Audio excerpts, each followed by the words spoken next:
Sim, sim, sim, sim, sim, sim. Vocês nem sabem. Vocês não sabem, estava aqui à procura de uma música para introduzir aqui este episódio especial. Só que depois tenho medo que isto depois no YouTube não passe, ok? Vocês sabem que os episódios do Handball Summit também estão disponíveis no YouTube. Vocês sabem que também estamos na Apple Podcast e, obviamente, no Spotify. Handball Summit especial Dia Internacional da Mulher. E é verdade, escolhemos este dia para termos a nossa primeira convidada, ok? A nossa primeira convidada para falar do handball feminino. É verdade, a nossa versão feminina da nossa modalidade favorita. E quem melhor do que Cristina Fernandes para falar? Vocês não conhecem a Cristina? Ela vai se dar a conhecer durante os próximos minutos. E vocês vão gostar, pois vão ter ideias, pois vão ter referências, pois vão ter bons exemplos que são feitos a nível nacional e a nível internacional. E ela é um poço de trabalho. Que bom exemplo. Que melhor pessoa para iniciarmos esta versão feminina do Handball Summit. Não, malta. Eu vou ser aqui sincero, e ela diz de início. Eu já ando a tentar várias pessoas do handball feminino. Malta do handball feminino, meninas, senhoras, digam lá se não é verdade que eu não ando a tentar, tá bem? Não me deixem mal nesta história, por favor. Por amor de Deus. Por amor de todos os santinhos do handball. O Handball Summit começa agora e é com muito orgulho que vos apresento e vos dou a conhecer a Cristina Fernandes.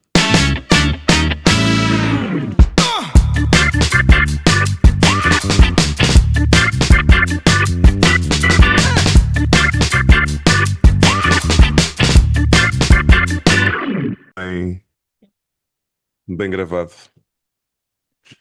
Cristina, vamos avançar. Não estava Não, fácil esta conversa. nada fácil, nada fácil. E Mas depois, também apanhaste-me numa altura que aqui é muito complicada. Uhum. E depois, ao ver um bocado do teu currículo, ao ler aqui algumas coisas, tu estás em todo o lado e a fazer tudo e mais alguma coisa, certo? Não, não estou nada. Então, quais são as tuas funções no handball? Olha, eu estou como coordenadora de três clubes no momento, que é o Clube Jovem Almeida Garrete, a União Académica da Vintes e a Associação Juvenil Gay Incluído. Basicamente há uma sinergia criada através do Garrete para estes dois clubes. Eu sou coordenadora e estes clubes partilham as equipas técnicas. É uma forma de nós rentabilizarmos recursos e aproveitarmos também para dar outras condições aos treinadores. Boa. E como é que funciona? Ou seja, os treinadores são do mesmo escalão num outro clube? Não? Não necessariamente do mesmo escalão, ou seja, nós temos uma equipa técnica vasta, pronto, temos vários treinadores por diversos escalões. E depois vamos vendo quais são as necessidades de cada clube. Portanto, a União Académica da Vintes só trabalha com masculino, não tem feminino. O Garrete só tem feminino e não tem masculino. A Associação Juvenil Gay Incluído é uma extensão, se quiser chamar assim, do Garrete, no sentido de que o Garrete, a partir de determinada altura, determinou que ia ter uma linha orientadora muito ligada à competição, a atletas que querem ser jogadoras de handball, e isso poderia penalizar seriamente atletas que têm outras vertentes no desporto, que querem o desporto enquanto recreação, e tu não podes penalizar umas em detrimento das outras, não é? Uhum.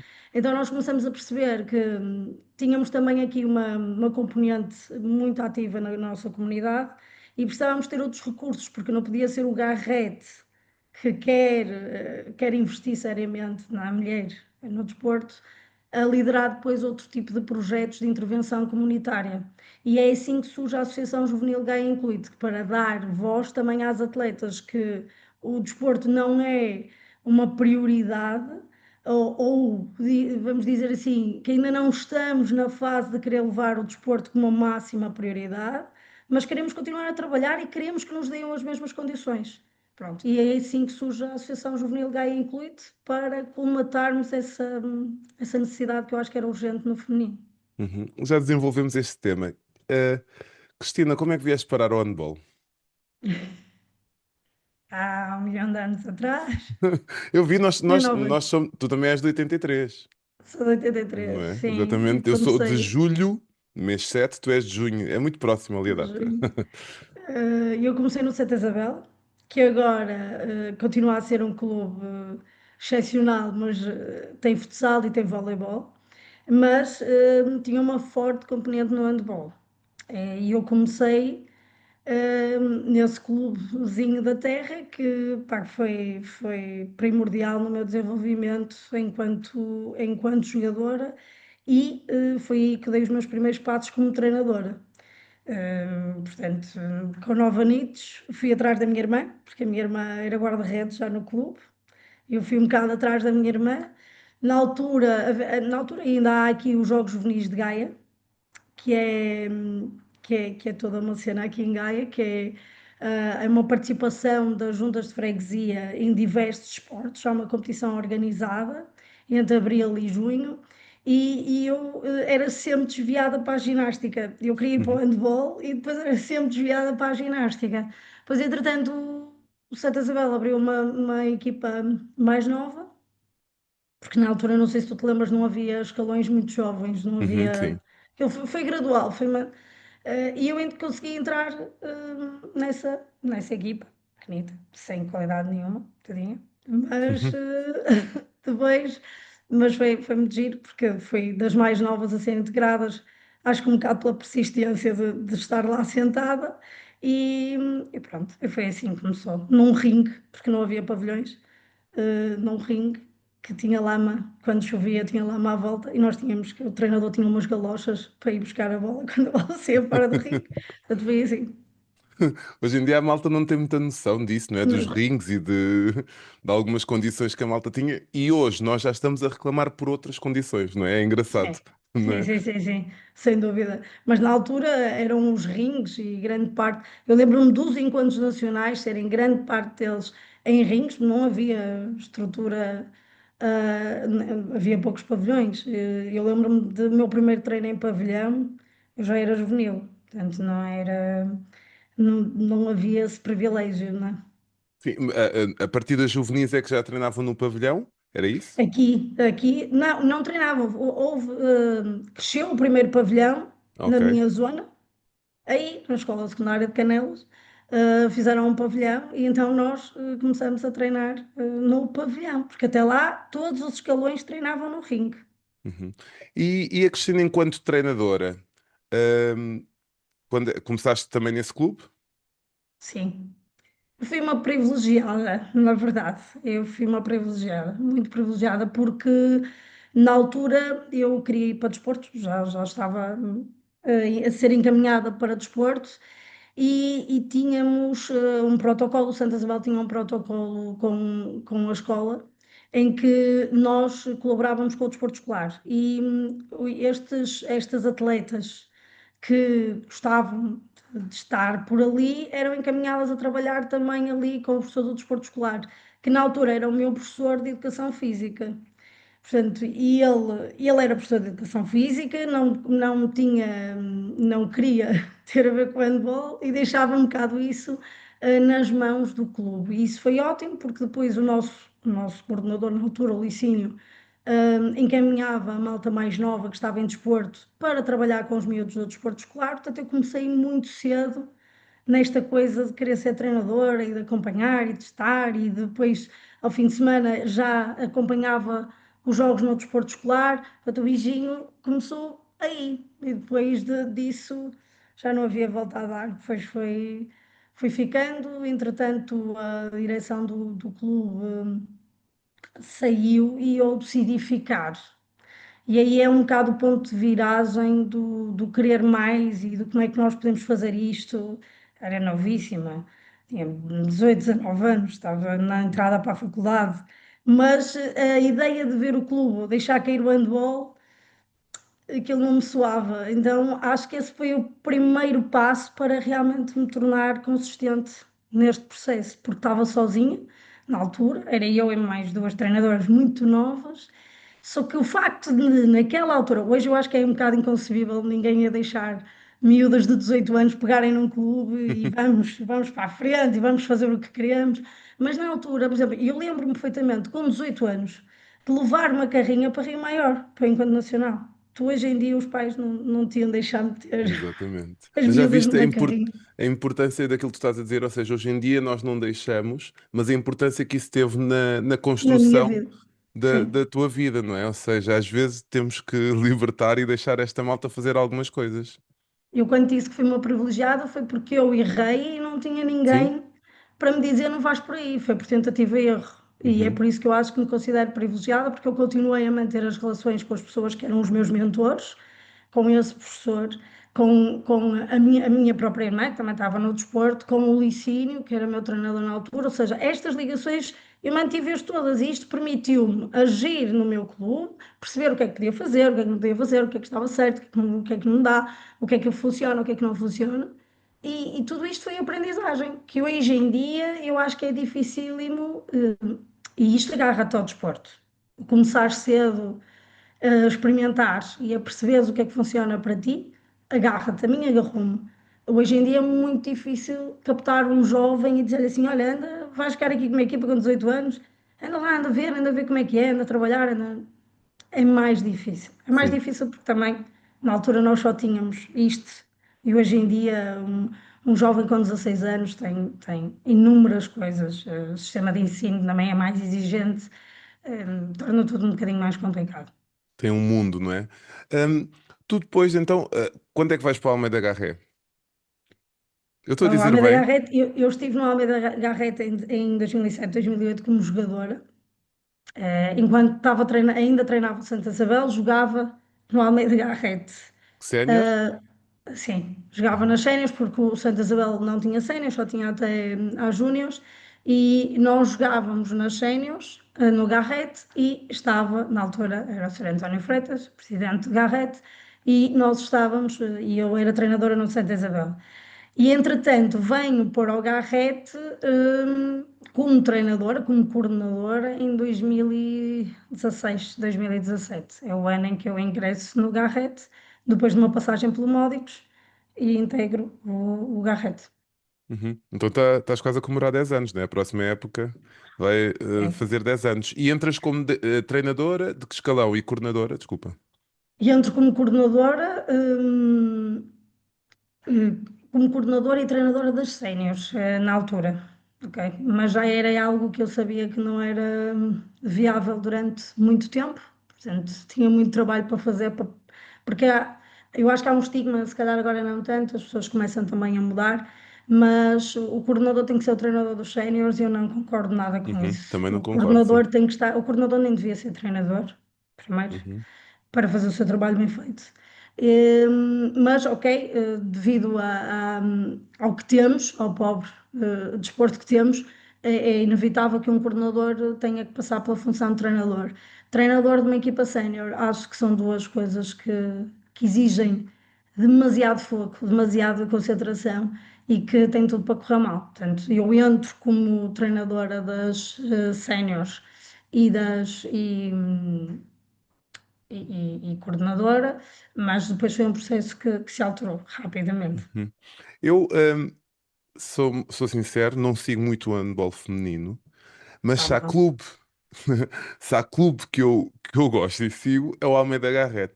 Porquê? Porque eu, quando era miúdo, ia ao torneio de Lagos e havia as miúdas do outro lado que também iam ao torneio de Lagos e pá, nós criámos ali uma amizade que durante muitos anos trocávamos cartas, vê lá como é que, como é que era. Então sempre ficou-me no ouvido o nome do clube, não é? E depois fui sempre seguindo e sempre tendo atenção. O que é isto deste clube Almeida Garrett? Tu que és coordenador há 10 anos, é isso? Ou vais fazer os 10 anos? Há Continuaste 10 sempre anos. durante estes 10 anos, não é? O que é Sim. isto do clube Almeida Garrett? Olha, o Garrett não é diferente dos outros clubes todos que estão na luta. Uhum, Não é minimamente diferente, não é melhor, não é pior. Acho que tem um ponto diferencial, que é o investimento que esta direção fez numa pessoa a tempo inteiro para pensar e trabalhar o clube. E esse foi o ponto de viragem, que muitos clubes também o fazem no momento, mas que eu acho que foi sem dúvida aquilo que distinguiu, porque tu quando tens os clubes, o desporto, como tu sabes, assenta no voluntariado e no Uhum. financiamento direto dos pais. Portanto, nós temos uma política desportiva pobre, praticamente inexistente, uma cultura muito pobre também, e isto depois limita-te à ação, não é? Portanto, eu acho que aqui esta direção, ao ter alguém, ao dizer, ok, tu vais estar aqui e vais ter que ser tu a liderar este processo o tempo inteiro, faz com que tu estejas à frente de algumas coisas, como por exemplo os projetos que se lançam, formas de financiamento, estudar isso. Isso é uma vantagem, ok? Porque se tu estás numa rede de voluntariado, as pessoas não podem deixar de trabalhar para estarem. O processo de recrutamento destes projetos, destes financiamentos, são coisas que levam mesmo muito tempo. Então, eu não acho que o Garrett seja diferente naquilo que são as perspectivas do handball ou da luta que os clubes têm para se manterem com a porta aberta, não é diferente, mas tem a vantagem de ter alguém e que foi obrigando a crescer e a irmos por outros caminhos, permitindo-nos um investimento noutro tipo de recursos. Eu acho que é esse investimento noutro tipo de recursos que nos leva depois também a ter um crescimento exponencial em algumas áreas. E que tipo de investimentos são esses? Ou que tipo de recursos são esses? Por exemplo, as candidaturas aos fundos sociais europeus, candidaturas ao IPDJ, candidaturas, por exemplo, nós fomos aprovados agora para um projeto da Fundação La Caixa, do projeto BPI. Isso são recursos que não, por exemplo, este recurso não está alocado ao desporto em si. Isto é um projeto de saúde mental. Mas isto faz-te ter mais gente a trabalhar no clube, de forma externa. Estes recursos tu podes alocá-los às tuas atletas e é inevitável que se tu cresces numa cultura em que tudo é à volta do desporto, tudo é desporto, tudo é formas de capitalizar o desporto, tudo são formas de nos fazer crescer, a cultura muda. E eu sinto isso, sinto que ao longo destes 10 anos a nossa cultura foi mudando, porque nós temos muita gente que não trabalha para o handball em si, não é? Temos educadores sociais, temos os psicólogos, temos assistentes sociais, hum, e este know-how, esta forma de fazer as coisas diferente, faz com que o clube também projete as coisas de forma diferente do que se não fosse atrás destes recursos. O simples facto de teres uma psicóloga que está por trás de ti e que te obriga a pensar as coisas de outra maneira e te diz: mas porquê é que estamos a fazer isto assim? Mas porquê é que vocês ainda não ponderaram fazer isto desta forma? Isto obriga-te a crescer, é Uhum. inevitável. E então a ideia é vocês, isto pode ser um exemplo para muitos clubes, não é? Vocês ficam atentos a vários tipos de concursos que existem e que depois tentam aproveitá-los ou adaptá-los, não é? Para a Sim. vossa realidade. Sim, sim, porque é muito difícil lançares um projeto que seja só desportivo. Claro que tens IPDJ, que podes concorrer com um projeto só para desporto, mas aquilo que pode trazer algum capital, alguma forma de investimento no clube, raramente um projeto de Fundo Social Europeu pode ter o desporto só como tema, não Uhum. é? Nós tivemos aqui um projeto que a base era o desporto, e o desporto não aparecia em nada, em lado nenhum na candidatura, e a base era o desporto, mas o professor de Educação Física era o que recebia menos, Uhum. né? Para veres como é difícil valorizar, ou seja, nós queremos valorizar o desporto, nós queremos mostrar o desporto como o maior veículo de inserção social que existe, mas tens limitações porque o desporto não é entendido como uma forma de economia. Quanto muito, é uma despesa orçamental do desporto. Para quem está nas altas patentes políticas, o desporto é despesa orçamental, não é propriamente uma forma de investimento como saúde, como melhoria de qualidade de vida das pessoas. Isso é difícil de trabalhar. Além dessas dificuldades, depois ainda tens a dificuldade do desporto feminino, não é? É. Uh, que era uma coisa que eu gostava de abordar aqui. Quais são as principais dificuldades? Tu vais-me dizer todas? Quais são as não dificuldades? O Não, desporto atenção, feminino parte sempre de trás? parte de trás quando tens uma comunidade científica que muito pouco aborda o tema da mulher, ou seja, ao longo dos anos, com as comissões científicas que trabalham o desporto, a abordagem é sempre da perspectiva masculina. Só a partir de 93, se não estou enganada, é que começam a existir estudos dirigidos mesmo ao estudo da mulher, não é? À mulher e tudo aquilo que ela engloba. Tu sabes hoje em dia que a nutrição da mulher é diferente, que o trabalho de força tem que ser feito de forma diferente, que a variabilidade do estrogênio é algo mesmo muito importante na mulher, que o ciclo menstrual tem que ser considerado na prática do exercício físico. Tu sabes isso tudo, mas se fizeres uma pesquisa para estudares isso, tu tens 12% e nós já aumentamos, porque em 2018, a última vez que estabelecemos, que tivemos que fazer uma candidatura e tivemos que estudar isso, em 2018, 94% dos estudos eram com base no homem.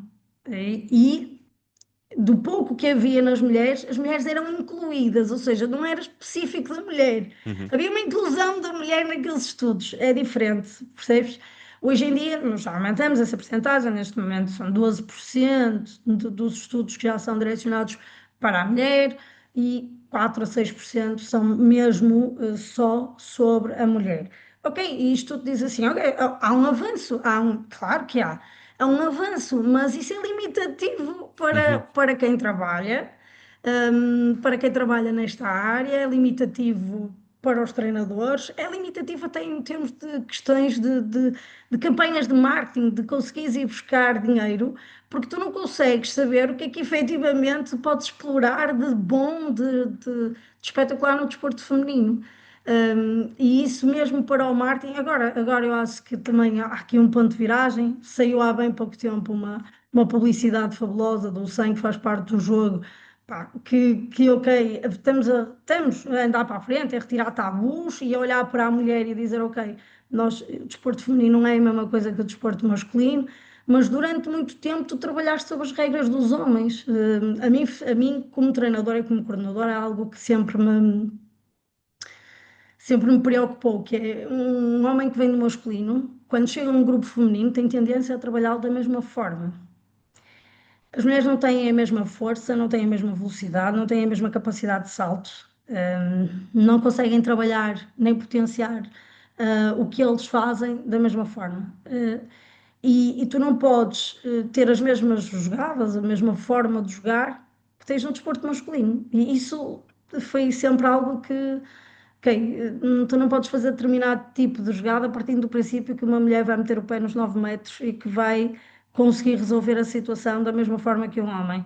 Por outro lado, sempre achei que o nosso jogo é muito mais pensado, é muito mais intuitivo. Portanto, há diferenças significativas, é muito pouco estudado, muito pouco abordado, muito pouco conversado, até porque as mulheres têm uma forma emocional de estar no treino e no jogo diferente, mas isso são coisas que cientificamente nós ainda não demos o passo para perceber isto tudo. Então, sim, nós partimos sempre de trás, porque nós também não sabemos para onde é que vamos ou onde é que já devíamos estar. Não sei se responde à tua pergunta. Não, sim, sim, sim, sim, excelente. Tocaste em vários pontos. Então, treinar homens e treinar mulheres é diferente, não é? No dia a dia, até mesmo na parte psicológica, não é? Dizias tu. Sim, sim. Tu já Falta de treinaste adolescentes. rapazes? Sim, sim, Uhum. no Madonense. E sou uma das culpadas que diz é bem mais fácil treinar rapazes. Não porque fácil, não é melhor, porque há diferenças muito significativas. Eu, por acaso, acho que as mulheres são mais comprometidas se acreditarem no treinador. Se as mulheres se acreditarem no teu trabalho, se confiarem, se te conferirem aquela componente de esta pessoa sabe o que está a fazer, elas vão até ao fim do mundo. Tenhas razão que não tenhas, elas vão até ao fim do mundo contigo. As mulheres têm isso. Os meninos têm uma coisa espetacular que é, pá, e eles já vêm com a bola na mão, brincar com a bola, ou querer fazer coisas diferentes, ou não ter vergonha de experimentar. Nas meninas, por exemplo, falando da base, dos adolescentes, tu sentes muito isso. Um rapaz que vem a treinar, até pode ter começado agora, não faz mal, ele vai tentar uma rosca, ele vai manipular a bola, ele vai brincar com a bola. Com as meninas nós já temos mais reservas. Claro que há meninas assim, claro que há meninas que também que experimentam e que tentam e que são fabulosas. Não é essa a questão. É, elas são mais retraídas, são mais envergonhadas, elas lidam muito com fatores externos, com motivação externa, e os rapazes, não. E nisso eu tenho que, quando treinei rapazes da mesma idade das meninas que treino agora, que eu estou com as sub-16, nos rapazes a diferença está, eles vão, eles estão lá para treinar e nas meninas não. E nas meninas eu acho que é muito importante consciencializar os treinadores que esta fase da adolescência nas meninas é terrível para elas. É terrível porque elas estão a ser atropeladas por um caminhão que ainda não perceberam qual é. Têm que regular emoções que desconhecem completamente, têm que regular hormonas que ainda ninguém lhes explicou, que não é culpa delas estarem tristes ou chateadas ou irritadas ou choronas, não é? E nós temos sempre tendência como treinadores a dizer deixa tudo fora das quatro linhas. Elas não conseguem. É impossível, é impossível. As dores de barriga, o mal-estar, o sentir que a cabeça está no nevoeiro, o simples facto de elas quererem concentrar e o ex não, porque o teu ciclo menstrual está em determinado tipo de fase. Isto não acontece nos homens. Por isso é que eles são linhas retas e elas são Eu no grandes outro dia curvas. estava a sair de um dos treinos e eu treino aqui sub-16, cadetes e os rapazes, não é? Mais crianças, né? Eles são muito mais, são infantis e depois passaram as cadetes, né? As sub-16, pintadas, bonitas, já senhoras, já tipo, eu estava a dizer a diferença que há entre estes Sim, dois escalões e eles sim. quase que não se dão. Ou seja, eles são das mesmas turmas, eles são do mesmo clube, mas depois parece que há aqui uma separação qualquer que eles não são iguais. Mas eles dão-se que eles agora estão na fase de falarem só pelo telemóvel. Eles Ok. não falam à frente uns dos outros, mas entre mensagens eles falam. Uhum. E com os foguinhos, né? Agora que estão na moda, eles falam. Não falam é diretamente, porque essa é que é uma parte emocional que eu acho que nós, como treinadores, como intervenientes no desporto, como educadores, porque quer tu queiras, quer não, tu passas muito tempo com os teus atletas e se tu também não tiveres os teus princípios no sítio certo, é efetivamente difícil de educar a criança para o desporto. E eles vivem numa sociedade em que tu podias fazer as asneiras todas. Há bocado estavas a dizer que era por carta, não é? Que nós comunicávamos por carta e não sei o Uhum. quê. Mas também não havia telemóveis, nem Instagram, nem nada disso, que tu, no momento, já toda a gente soubesse da besteira que tu fizeste, ou do erro que tu cometeste, ou de alguma coisa, ou que tu gozassem. Isto não acontecia, não é? O bullying acontecia diretamente, era ali, era no seio dos amigos. E hoje em dia, não, há muita coisa que eles têm que se preocupar que nós não tínhamos. Há muita coisa que as meninas têm que se preocupar hoje em dia, que a mim passavam completamente ao lado. E se tu dizes que elas saem pintadas e não sei o quê, pá, eu na minha altura eu não havia unhas de gel, nem sequer as pintava. Uhum. Estar pintada no treino era algo que não era Eu, valorizado. ano passado, na seleção de sub-14 de Setúbal, estávamos o diâmetro palmar e depois elas apareceram com as unhas e eu a perguntar: contamos ou não contamos com as unhas? Certo, Não é? Sub-14. sou 14. Mas acontece, e aliás, já é toda uma cena. Tu agora já tens na EHF essa questão, que as unhas têm que estar limadinhas, não é? Porque aquilo Ok. agora é uma arma completamente. Uma unha daquelas é uma arma para atleta, que a tem, porque Uhum. uma bola bate ali e arranca-te a unha completamente, são dores horríveis. Mas depois também tens a outra parte que é quando estás num olho, ou pá, já é uma arma. E acho muito bem que tenham legalizado isso. que têm Uhum. que se ter em consideração. Sim, e esta questão da maturidade vê-se nas raparigas Elas amadurecem mais cedo, sim, são mais maduras que eles. e no jogo também se nota? É uma pergunta difícil de responder, porque Não é comparável. o am- acho que não é comparável. Não sei, eu vou pôr isto assim, isto é uma opinião muito pessoal.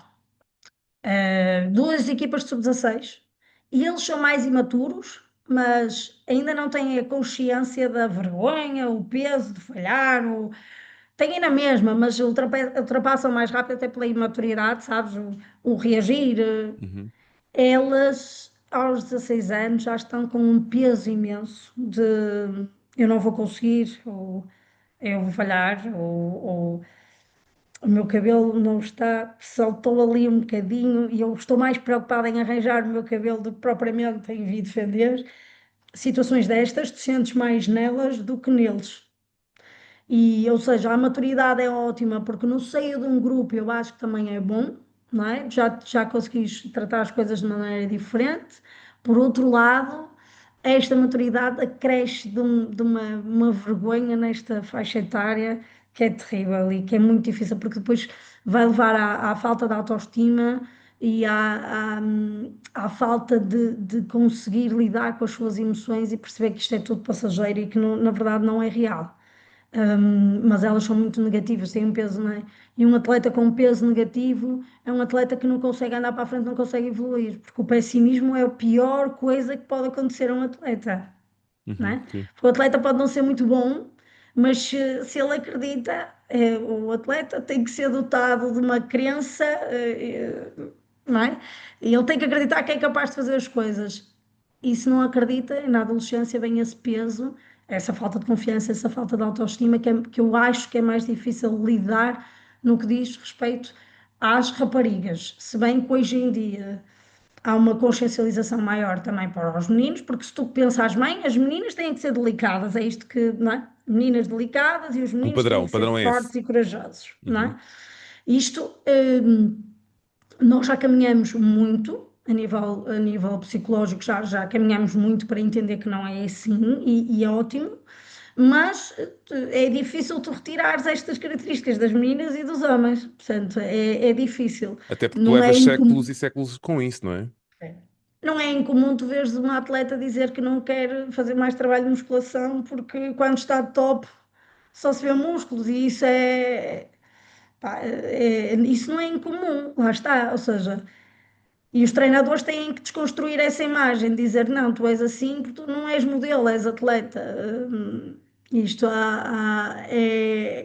é mesmo muito importante. E por outro lado, também é importante que aos rapazes lhes digam que está tudo bem em ter emoções e poderem falar sobre elas, e não é porque os colegas têm aquela dimensão mais imatura, porque eu acho que também há rapazes, diz-me tu, que tu é que trabalhas com eles, mas também há rapazes muito maduros e que às vezes é mais difícil para essas crianças lidarem com os sentimentos, não é? Uhum. Por isso, eu acho que de um lado e do outro não está a questão de ser homem ou ser mulher, é eles serem crianças e nós reconhecermos que cada um tem a sua especificidade e que nós temos também que olhar para aquele atleta e não lhe colar ali um rótulo e perceber por onde é que ele quer ir e como é que nós o ajudamos a potenciar isso. Excelente, sim. Eu tenho a ideia de não colocar toda a gente na mesma gaveta. Tenho Isso. sempre esse princípio. Ahm, Quando eu cheguei aqui, o clube onde eu estou também tem feminino. E as primeiras conversas tinham a ver com a dificuldade que os pais do feminino colocavam. É verdade isto? Acontece ou foi só aqui que passou a nuvem e... É Olha, porque eu não não tive essa sei. dificuldade. Eu não tive essa Eu, dificuldade, mas eu era uma acho, pergunta. acho que todos os clubes têm as suas dificuldades e neste momento os pais dificultam a tarefa dos treinadores no masculino e no feminino. Não acho que seja uma coisa do feminino. Acho que os pais não são. A culpa não morre sozinha. Nós começamos por falar disso, da pobre cultura que tu tens. Portanto, se tu tens uma cultura desportiva muito pobre, em que o futebol é rei neste país e tudo o que nós vemos é espelhado através do futebol, os pais vivem essa realidade. E tu podes ter pais mais informados ou menos informados, mas a verdade é que também nós pomos-nos a jeito quando eles são os principais patrocinadores do desporto, não Uhum. é? Portanto, eles não.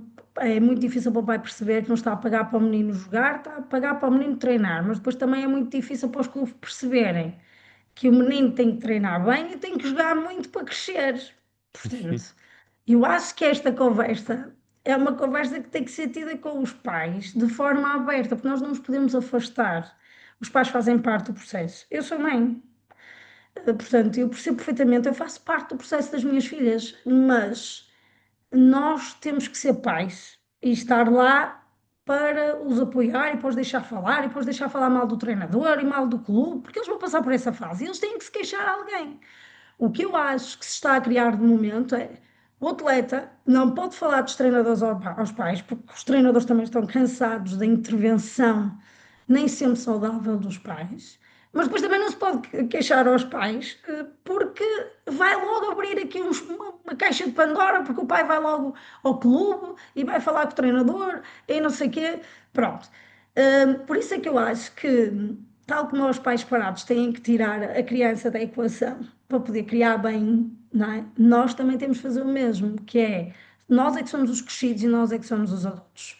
E evitar pôr a criança num meio em que ela se sinta mal e não seja capaz de nem falar para um lado nem falar para o outro. Eu não sei se tu percebes aquilo que eu estou a dizer, que eu Uhum, acho que sim, muitas sim. vezes as crianças estão a ser colocadas nessa posição. É difícil para os clubes lidar com os pais, porque hoje em dia eles estão cada vez mais exigentes, mas nós também temos que chegar aos pais e fazê-los perceber que os clubes também só podem ir até determinado tipo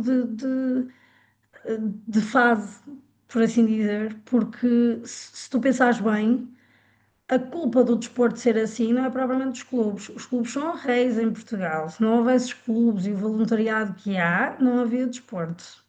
Primeira Sem coisa. dúvida. Não há desporto na escola, do primeiro ao quarto ano. Não há um desporto escolar consciente. Não há aproximação das federações às câmaras e das câmaras aos clubes. Isto não existe. Portanto, os pais, na verdade, são o menor dos problemas dos clubes. Mas os clubes são o grande problema dos pais, porque eles não têm noção desta dificuldade. E é isto que tu tens de desconstruir com os pais do teu clube. É isto que tu tens de dizer: olha, vocês se calhar têm razão aqui, mas nós para podermos fazer isto.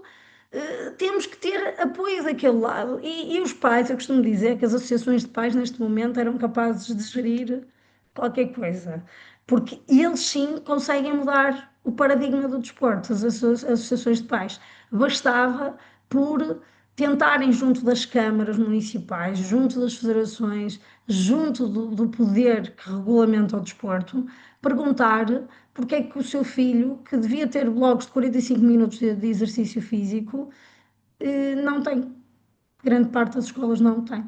Portanto, aquilo que os pais entendem como ser o maior problema, que é o filho jogar pouco ou jogar menos, não tem nada a ver com isso. Se o desporto estivesse dentro das escolas e os clubes assumissem a partir daí, metade do trabalho já estaria feito, Uhum. certo? Mas nós não temos esse privilégio, não temos. Nós temos que fazer o trabalho de toda a gente à nossa volta e isso torna tudo muito, muito difícil. Muito mais complicado. Aqui onde estou há um princípio que é as escolas a partir de certa altura estão abertas. Ali a partir das 6 da tarde, ou se calhar 4 da tarde, que é quando as aulas terminam, para a comunidade. Ou seja, tu tens disponível Sério? os, sim, ou seja, tu tens os campos disponíveis e eu pensei, é só abrir uma porta, efetivamente, né? Isso é maravilhoso. Exato, porque na minha altura nós tínhamos que saltar a rede da escola para ir jogar para a escola. Exato. E aqui, eu vi um miúdo a fazer isto no início, e o que um treinador me disse, foi alguém da junta que se esqueceu de abrir a porta. Eu, esqueceu, sim, porque aqui abrem as portas a partir de certa altura para a comunidade poder aproveitar as instalações. Isso é excelente, não é?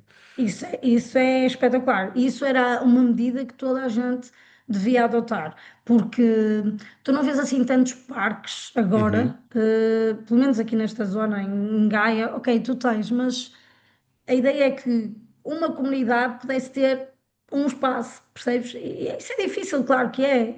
Lá está. Quando tu tratas o desporto como despesa orçamental, não vais pensar que se apostares no desporto estás a prevenir uma série de despesas na nível de saúde, quer para as crianças, quer depois para os idosos, não é? Mas era preciso que alguém, eu costumo dizer que os treinadores têm que começar a querer estar na política e a serem decisores, porque se nós não tivermos políticos aqui no desporto, nesta parte de baixo, que queiram subir, depois também nunca conseguimos ver expressas as nossas opiniões. Mas isso que se faz aí, para mim, é o que devia estar a ser feito. Era abrir, é deixar. Aliás, tu tens culturas como Dinamarca, Islândia, Noruega, em que o desporto começa, não começa com um treinador como tu, consciente, que já tem uma série de currículos e cursos tirados na federação. Não é assim, são pais, são voluntários que se juntam em volta de uma comunidade. Só quando é que está essa comunidade? É na escola. Exato. Essa comunidade está dentro da escola. E essa comunidade vai crescendo à volta do desporto e eles têm uma série de apoios diferentes dos nossos, que 64% do apoio, é uma espécie, por exemplo, na Noruega, eles têm uma espécie de lotaria, como nós temos aqui a Santa Casa, não é? Uhum. Mas 64% é alocado ao desporto. Imagina o que é 64%. Sim. 64% disso é alocado ao desporto. E são estas comunidades que eles têm que vão crescendo e que funcionam. Aqui, tu até tens malta super competente a trabalhar, mas depois não tens a outra parte, que é como. Eu acho que devia haver um método de meritocracia, ou seja, tu tens que ter. Se tu trabalhas bem, então, ok, olha, tu fizeste isto bem, tens que ser apoiado por isto. Eu sei que é difícil, mas se calhar tínhamos que projetar esse sistema para clubes e clubes, associações e tudo o que realmente traz riqueza cultural e que te coloca numa posição de mais e melhor, tem que ser beneficiado. Uhum. O handball masculino dá todas as semanas na televisão, não é? E o feminino?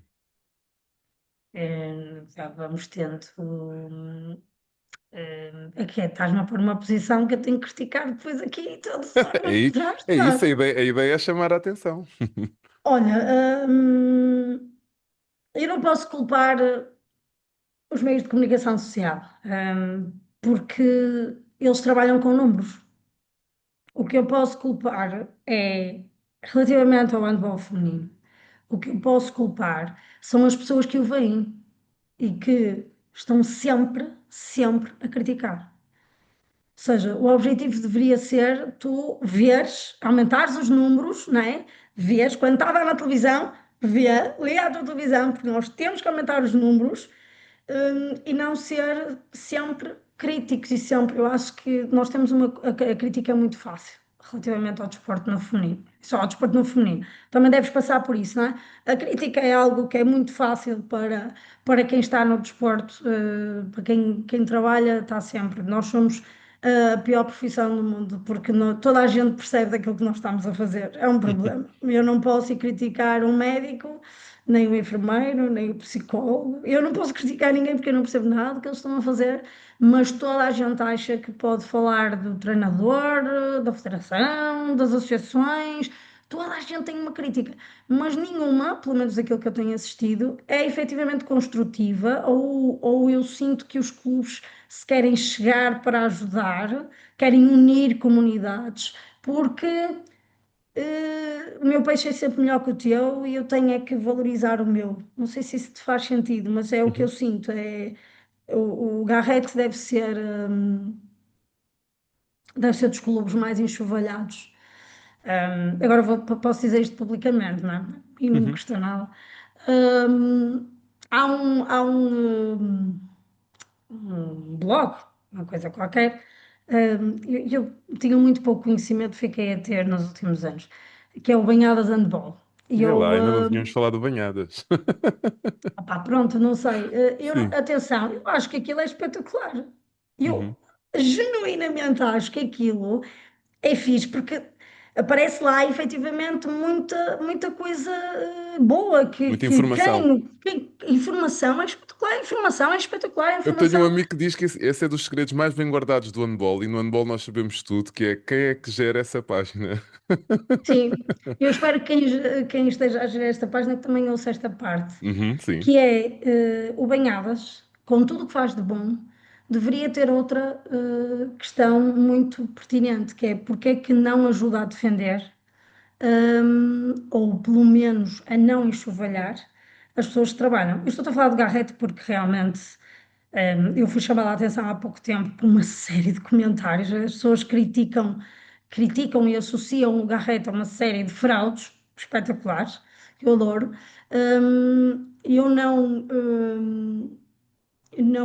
não consigo perceber como é que alguém que tem um blog que é para favorecer o handball, depois de repente deixa enxovalhar, porque não é o Garrett que tu estás a enxovalhar, tu estás a enxovalhar o feminino, porque depois não é só do Garrett. Olha, eu vi lá coisas escritas sobre meninas sub-16, vi sobre selecionadoras, vi sobre, ou seja, por um lado estás a dizer que há poucas mulheres, mas a seguir tu estás a enxovalhar completamente um clube de handball feminino. Mas é nos textos ou nos comentários? Nos comentários, os textos, era o que eu te estava a dizer, os Sim. textos são fabulosos, mas tu aceitas, porque eu presumo que aquele texto tenha que ser aceito. Não sei se aquilo é só clicar e enviar o comentário, não sei Uhum. se será por aí, mas mesmo que seja comentários, também podes apagar.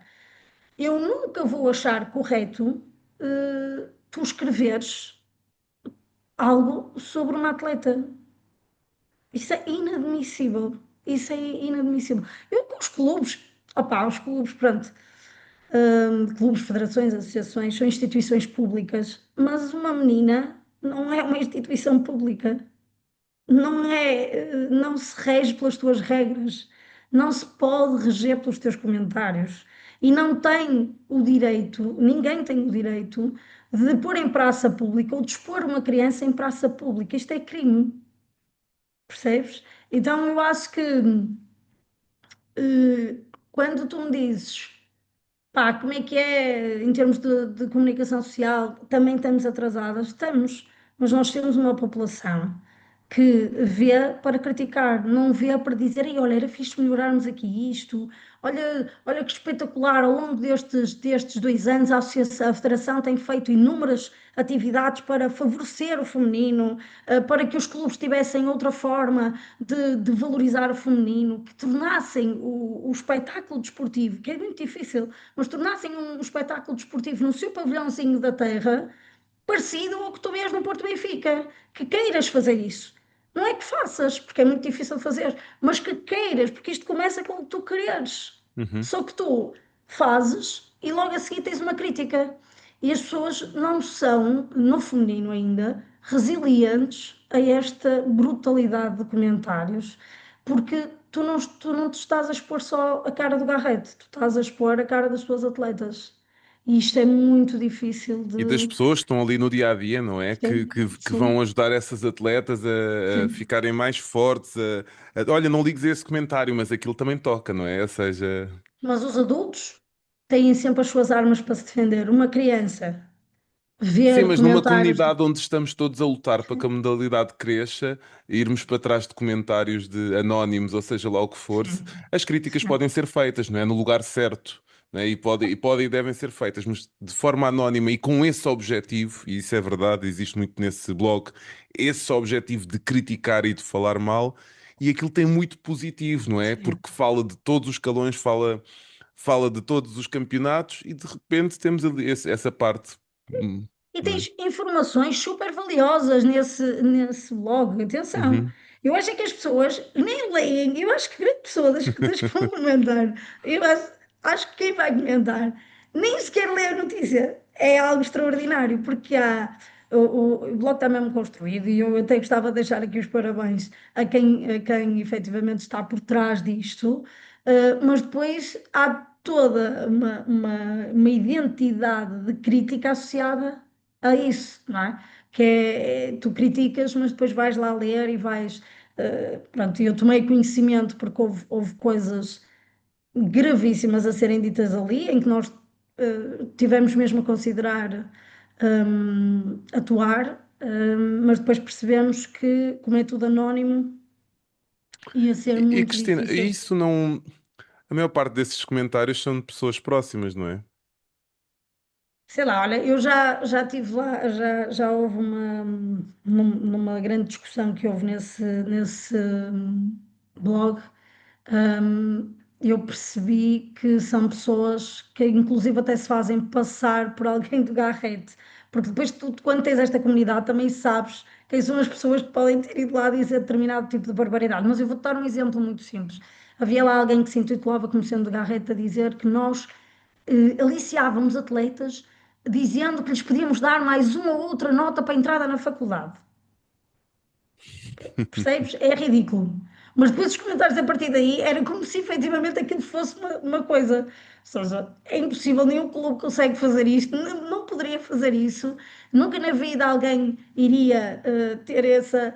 Mas estás a ver, é este nível de mentira, de manipulação. Eu estou a falar do Garrett, mas eu já vi comentários ridículos sobre outros treinadores, sobre outros clubes, não é? Estou a falar do meu porque é aquilo que me chega. Mas o grau de maldade que tem que estar por trás, as pessoas fazerem-se passar umas pelas outras, ou as pessoas dizerem que sabem, isto não traz nada de bom ao desporto, muito pelo contrário, muito pelo contrário. Qualquer criança de 16, 17, 18 anos que vá lá ler o que se diz sobre algumas delas, se calhar quer deixar de jogar handball. Falávamos da vergonha há pouco, não é? Uhum. Nós tivemos uma atleta que foi completamente enxovalhada, uma miúda fabulosa, super querida, uma criança que trabalha mesmo muito e foi completamente enxovalhada. E tu dizes assim, ok, ela ficou a saber que isso aconteceu, fizemos o nosso trabalho, tentamos perceber se podíamos, de alguma forma, chegar a quem gere o banhado, ficamos a perceber que isso não ia correr como nós queríamos, mas aquela criança ficou com aquele peso, não é? Um peso de. Mas eu agora até quero deixar de jogar, ou isto não é justo, mas isto não é verdade. Como é que isto é possível? Percebes? Aí eu tenho que dizer assim, bem-adas. Ok, fala lá dos treinadores que são adultos, deixa os comentários sobre os clubes, que alguns até nos faz bem, mas quando estamos a falar de crianças, pá, não, não, nomes, não, não. Isso não concordo e sou contra. Acho que devíamos era apoiar mais e em vez de nos focarmos sempre. Por exemplo, eu assisto a uma. Tudo está mal nas seleções, tudo está mal, tudo está mal. Eu não falo com alguém que me diga assim, é isto. Ok, ainda temos tanto, mas tanto para melhorar, de acordo, completamente de acordo. Acho que ainda temos muito para crescer e é um caminho gigante. Mas ninguém pode dizer que nos últimos 10, 12 anos que as seleções femininas não evoluíram. Evoluíram, sim. Uhum. Ninguém pode dizer isso. Isso é falta de conhecimento e de cultura. Nós já evoluímos muito, até no investimento da atleta, na forma como a atleta é tratada, nos recursos que estão agora à volta das atletas, tudo isto evoluiu. Agora, Portugal é conhecido pelos milagres. Eu acho que as pessoas acham, Uhum. nós somos milagrosos, nós temos inúmeros atletas em todas as modalidades brutais, sem um investimento nenhum, não é? Então, claro, é fácil criticar e querer mais e pedir mais, mas tem que ser pelos canais certos e nos momentos certos. Uhum. E as pessoas não têm, nisso das seleções e dos clubes e do handball feminino, nós temos que passar pelas coisas, às vezes para fazer mal, para podermos evoluir. E o erro faz parte, da mesma forma que a menina de 18 anos teve que tomar conta de um clube e que errou, né? E que hoje em Não dia. havia, não havia redes sociais. Pois é isso. Pois elas, eu quando cada vez que leio comentários digo as pessoas não estão bem. É a minha frase, as pessoas não estão bem. Não estão bem, mas o erro faz parte e depois a partir daqui aprendemos com o erro, não é? Para depois melhorarmos a seguir e às vezes nós ainda não estamos em condições de melhorar tudo. Não é? Nós ainda não temos condições financeiras, não é? Para melhorar tudo. Isto há coisas que já se faz muito, não é? Claro, as pessoas falam, mas posso estar a dizer asneiras, mas os nossos selecionadores não estão a tempo inteiro na federação, Uhum, quase certeza. Portanto, só aí tu estás a criticar o que é. Quando aquele treinador tem que ter outra profissão para depois vir fazer a dele, não é? Estamos a criticar o que é. Ok, é muito fácil atirar uma aposta de pescado. O que era importante era, olha, não concordo com isto, mas eu se calhar tenho aqui uma solução, algo que pode ser viável e aproximarem-se os clubes também da federação, quando acham porque os clubes são a comunidade, não é?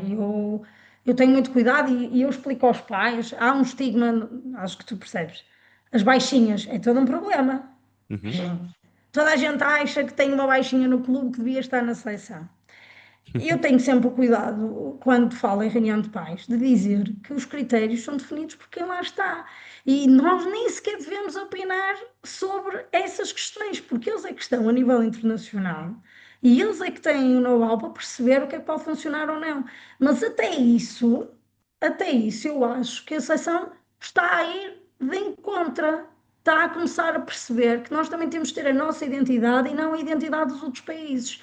Mas esta crítica destrutiva, este estar sempre a pisar, ter sempre a picar, sempre a não sei o quê, implica que a gente não abra os olhos e não diga, ok, olha, até se calhar até já começam a ver as coisas de outra perspectiva, tão diferentes. Não sei o quê. Não, é sempre, primeiro criticamos e amassamos e não queremos ver o quanto já andamos e caminhamos e já fizemos.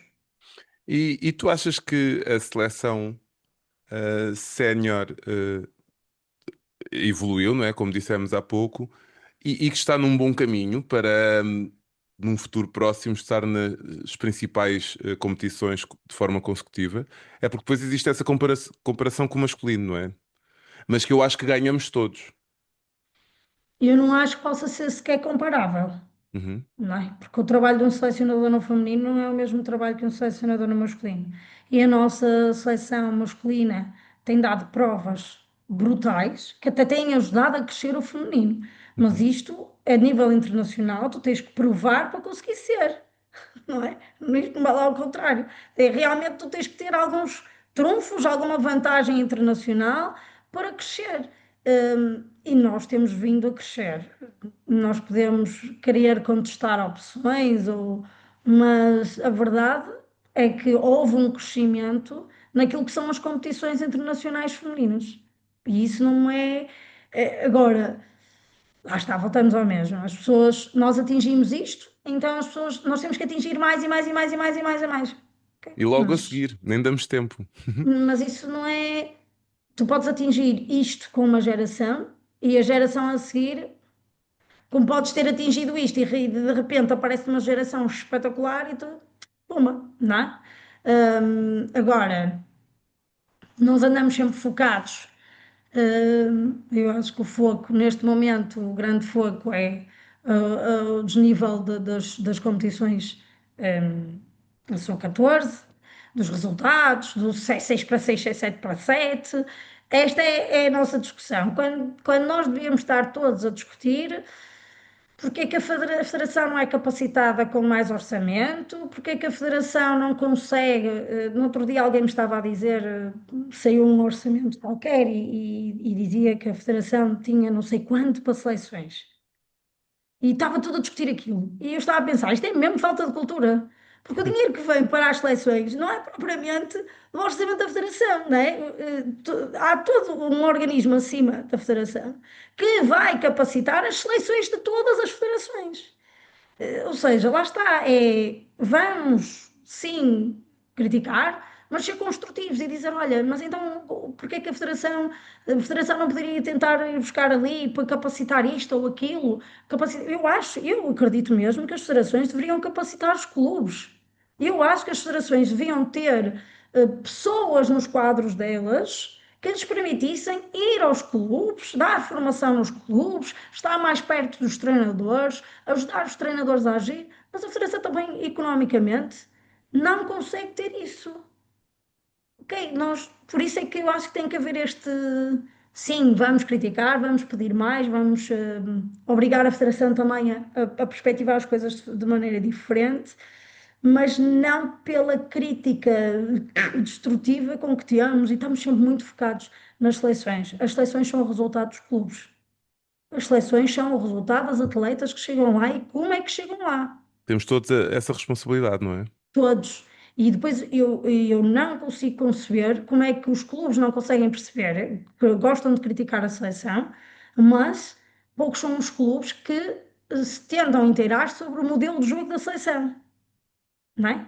Porque isto depois também é importante, porque Portugal não tem assim tantos estágios e não tem assim tanta forma de trabalhar as atletas em contexto de concentração, porque tu para criares uma seleção excelente também tens de estar muito tempo com elas. E nós estamos a anos-luz de outros países, em termos de estágios. Por isso, criticar a atuação da seleção, dizer que elas jogaram mal ou que não estiveram bem, temos que olhar para um panorama geral de também tentar perceber, ok, mas como é que se chegou aqui? Quantos estágios tiveram? E conseguiram ter toda a gente no estágio? Ou umas atletas estiveram ao serviço do clube e outras é que vieram estagiar?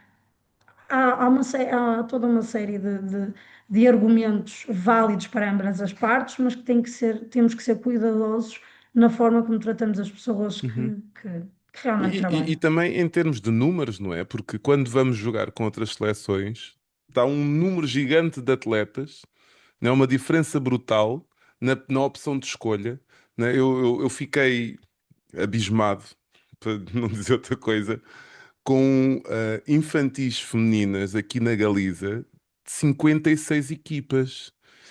E eu fiquei, o que é isto, não é? Tipo, é um número só aqui nesta parte, fora as outras 12 que estão na Liga de Ouro, não é? E só aqui nesta zona. Imagina, isto é o país todo, não é? Claro que Sim, vão surgir daqui melhores atletas, claro que vai surgir daqui mais gente, claro que vai surgir outro tipo de claro. competição. Ou seja, nós partimos muito atrás, não é?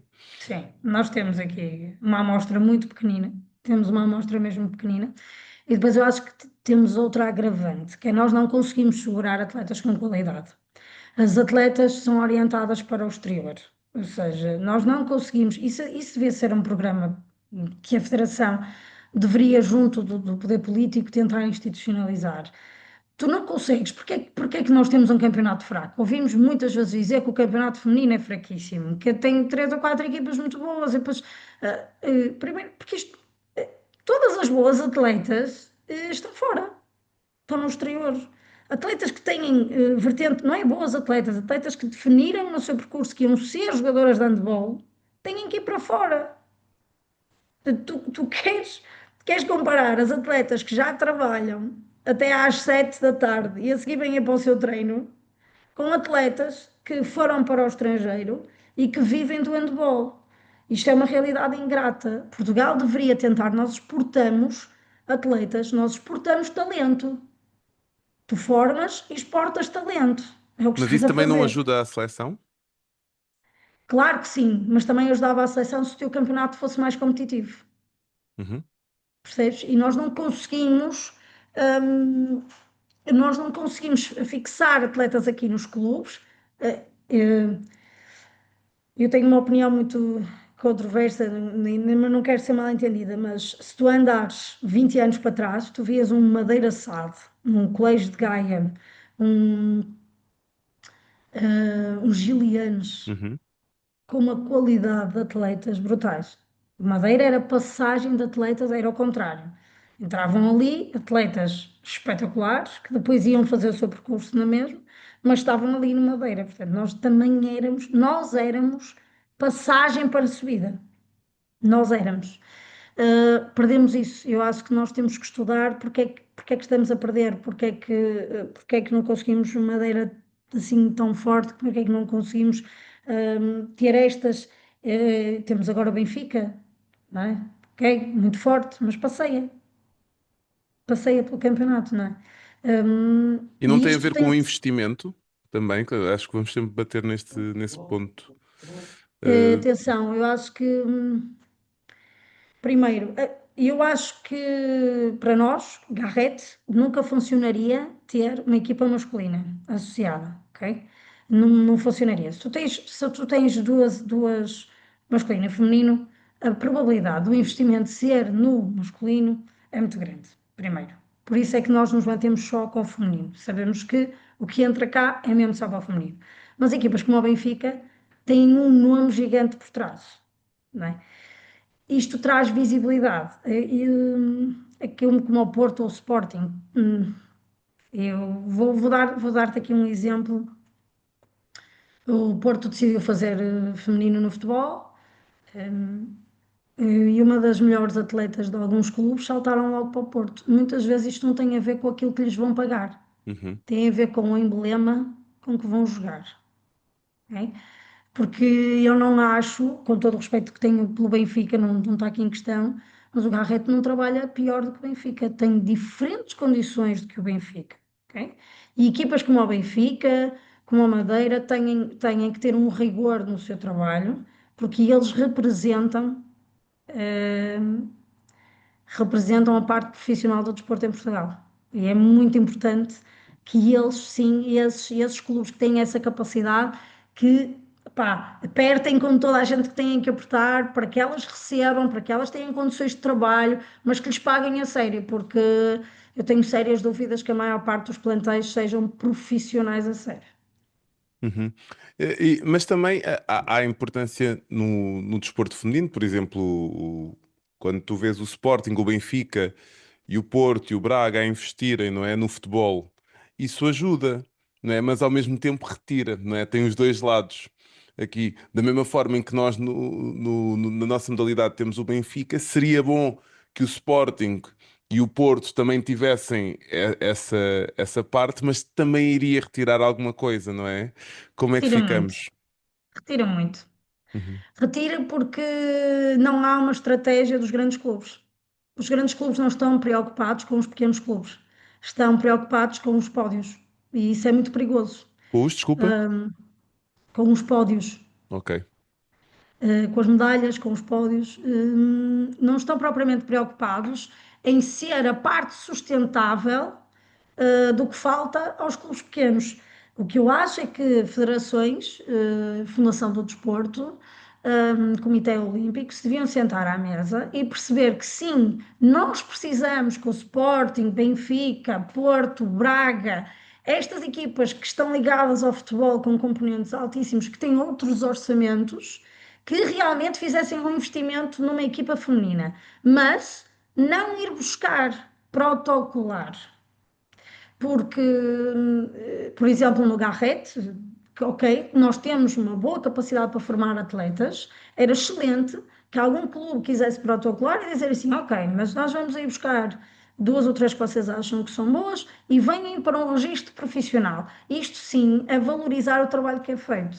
Agora, tu chegares a uma equipa e ires buscar as melhores daquela equipa sem retorno para aquele clube Uhum. e aquele clube fica sem treinadores e sem atletas, pá, isso não, isso é perigoso, isso é brincar ao desporto, aí já não é termos consciência do nosso papel e da nossa força, é impor o nosso emblema, são coisas diferentes. Quem é que são os destaques femininos? Ou seja, quem é que são os exemplos para as atletas que vão entrar agora no handball feminino? Na Olha, tua visão. da, Na tua visão. na minha visão, em Portugal, Sim. olha, qualquer jogadora que esteja na seleção nacional neste momento tem que ser uma referência para as meninas. No entanto, eu acho que há muito pouca divulgação do que temos dentro. Elas mais facilmente conseguem conhecer e reconhecer atletas que jogam em grandes equipas, no IOR, do que propriamente o que têm aqui. E eu acho que, antes de mais, nós temos que as educar para aquilo que é o nosso desporto, que pode estar ainda há anos-luz do que se pratica lá fora, vamos admitir isso, mas que é de extrema importância esta capacidade de as reconhecer, porque tu, ao reconhecer as atletas, elas também se vão tornar melhores.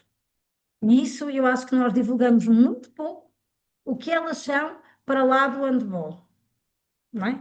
Tu vês muito pouco retratadas, as atletas que nós temos aqui no feminino. Algumas delas a jogar no exterior, como a Mariana, como a Joana Rezende. Temos estas atletas brutais que eu acho que era importantíssimo nós fazê-las, trazê-las aos clubes e sessões de autógrafos e mostrar quem elas são na realidade.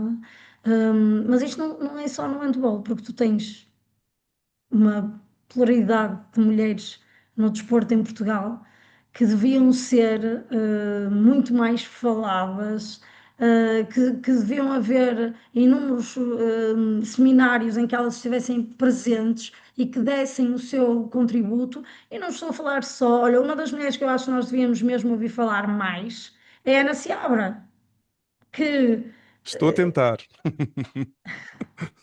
mas eu acho mesmo que era importante ouvi-la, sabes? Porque ela tem uma, uma vertente dos factos muito diferente, porque ela foi uma atleta excepcional, teve um percurso profissional espetacular em Portugal, porque lá está, ela jogou nesses clubes que eu te estava a falar há pouco, Uhum. Gilianos, Madeira, e depois entra como treinadora, tem uma vertente e um caminho como treinadora também que eu acho que é para explorar, e isso são exemplos, mas são exemplos de uma caminhada feita que não foi divulgada, que não foi trabalhada, que não lhes é